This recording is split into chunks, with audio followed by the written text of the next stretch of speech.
ہم سب خواتین کو یہ حدیث یاد رکھنی چاہیے کہ آپ صلی اللہ علیہ وسلم نے ارشاد فرمایا، میری امت کے دو گروہ ایسے ہیں جو جنت میں نہیں جائیں گے، حالانکہ جنت کی خوشبو کئی سالوں کے فاصلے سے بھی آ رہی ہوگی، وہ جنت کی خوشبو بھی نہیں پا سکیں گے۔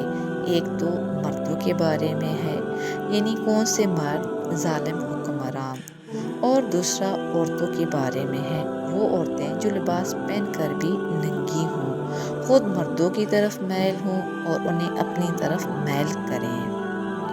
یہ جنت میں نہ داخل ہوں گی نہ اس کی خوشبو پائیں گی۔ ایک اور حدیث کے مطابق جہنم میں اکثریت جو ہے وہ عورتوں کی ہوگی، کہ میں نے جہنم میں اکثریت کو دیکھا تو اس میں اکثریت عورتوں کی تھی۔ کتنا ڈرنے کی بات ہے نا۔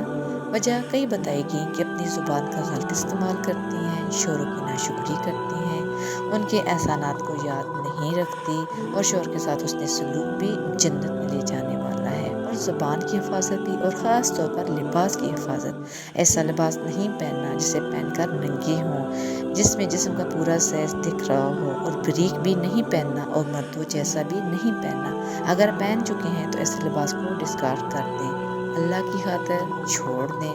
اللہ اس کو دنیا میں بھی عزت دے گا اور آخرت میں بھی، اور اس کے ساتھ اللہ سبحانہ تعالیٰ سے معافی مانگیں۔